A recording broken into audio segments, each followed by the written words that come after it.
Happy Tuesday, everyone, and welcome to the Purple Portal with Elaine Bartlett.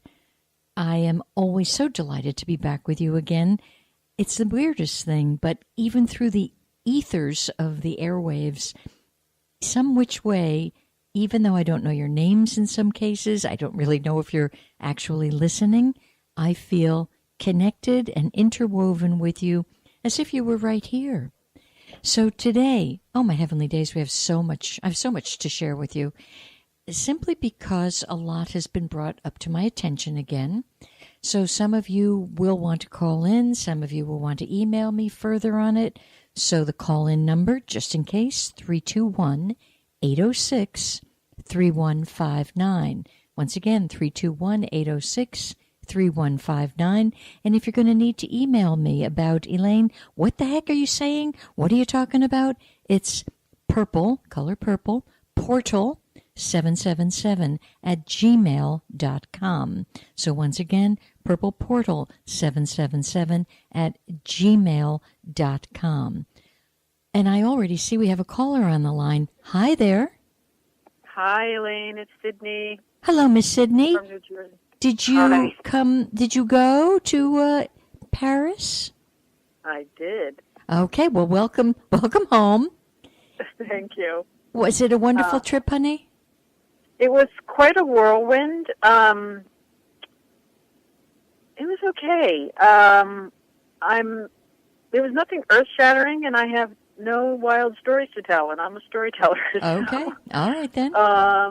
Yeah, but answered some questions. So that was good. Okay. But I'm looking still for something to sink my teeth into. So I'm wondering about my gene keys. I don't use that as a tool. I haven't recently. Okay. I think that's what you were, one of the things Absolutely. You were gonna chat about. It's the hot topic today.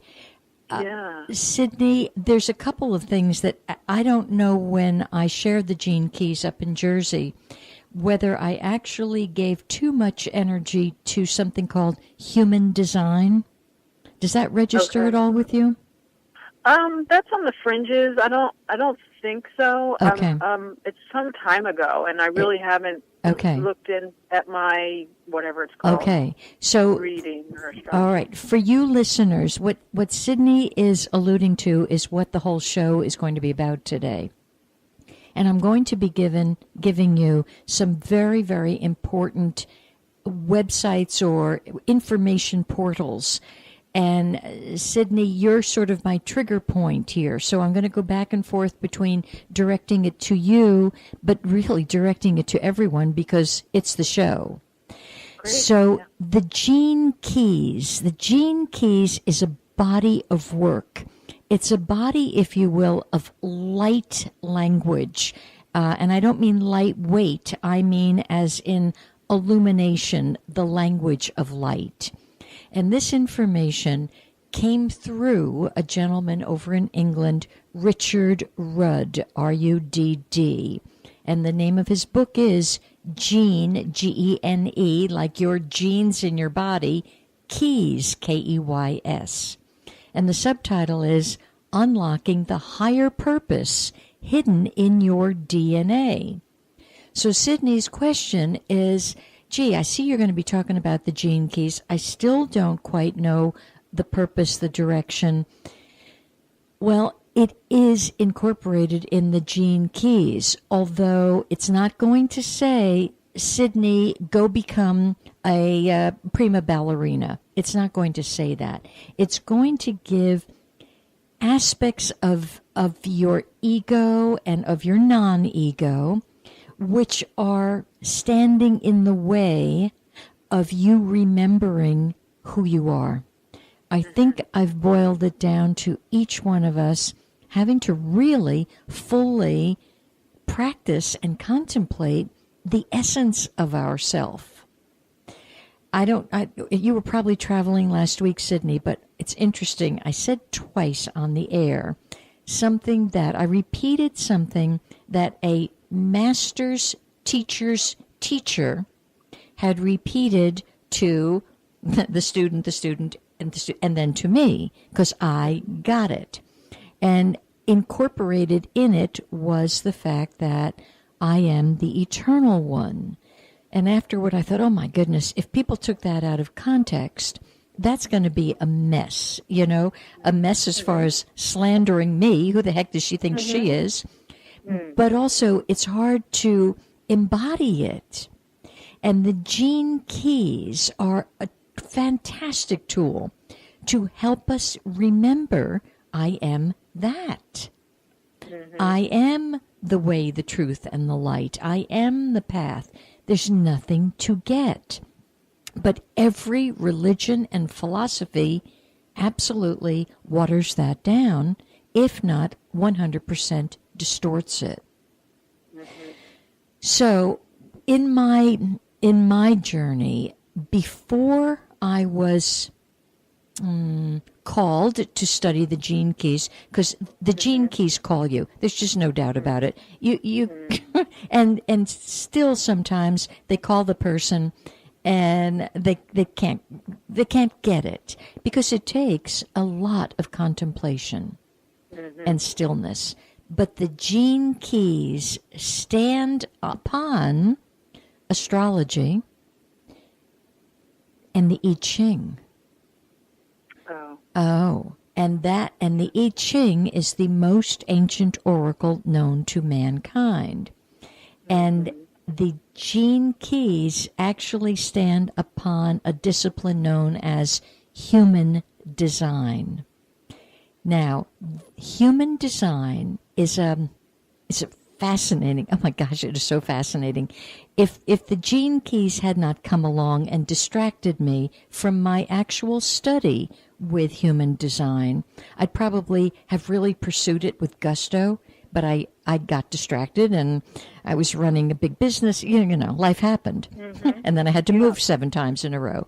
Other than that, there's no reason why I wasn't disciplined enough. But here is a website that I'm going to suggest, Sydney, you go to, and everybody else. HumanDesignAmerica.com. Now, what it does, it gives you your profile, what they call your profile, but then so does the gene keys. So you see, the gene keys actually stands upon this. And you learn the dangdest stuff in this thing.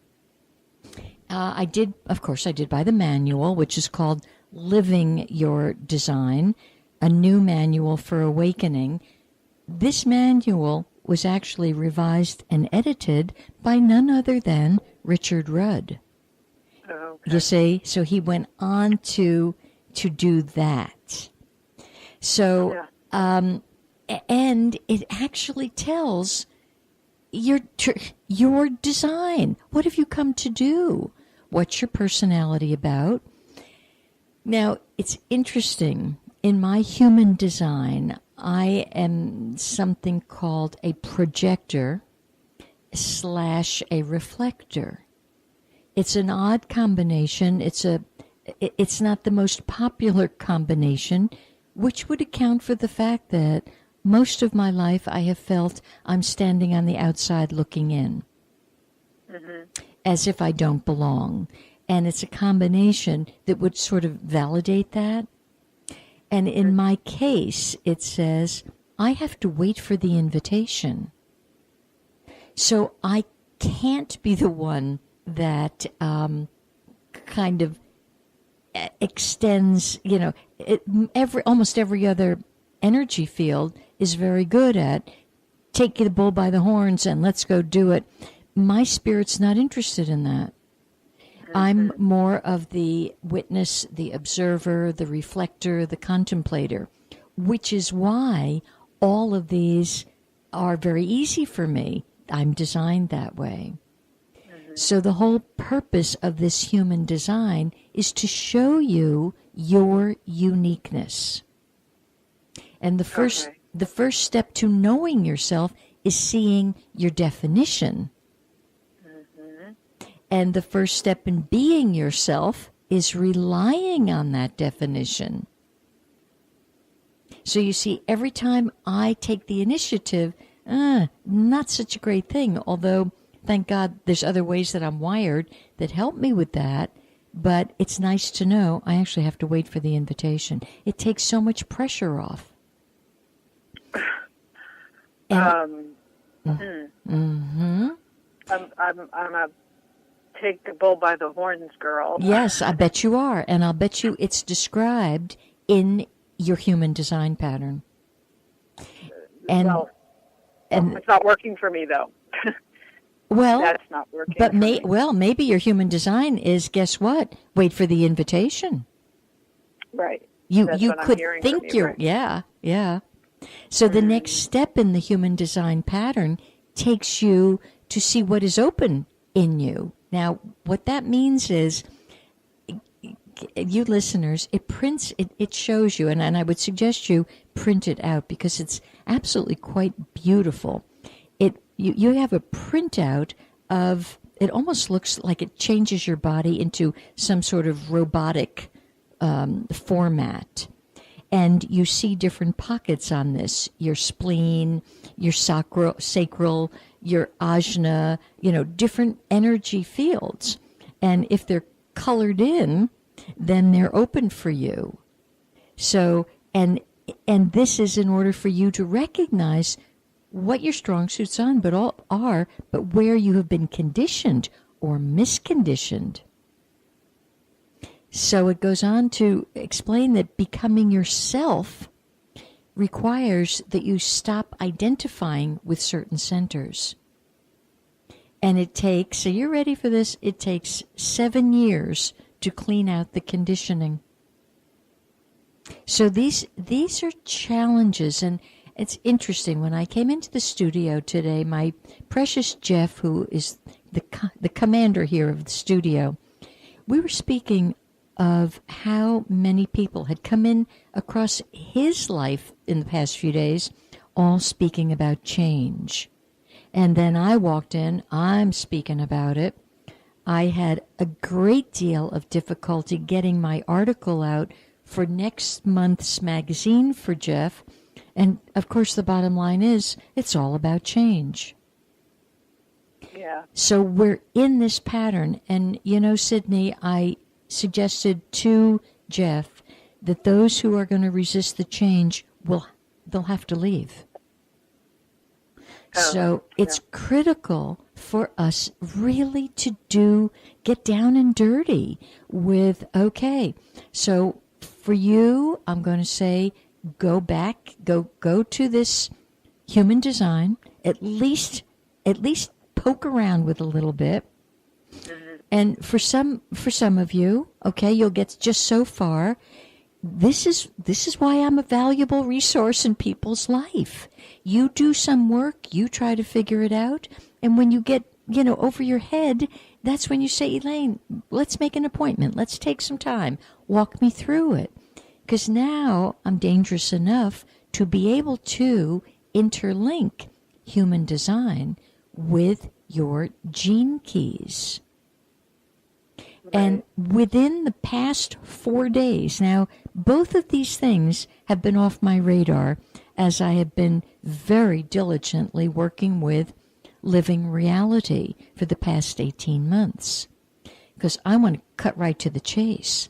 I really want to get the full clarity of the fact that there's no me. There is no Elaine.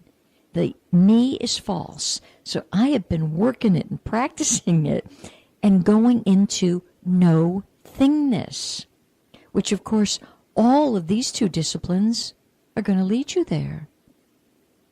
Sydney, in your case, you have to lose your mind. Your mind is a beautiful tool, but it's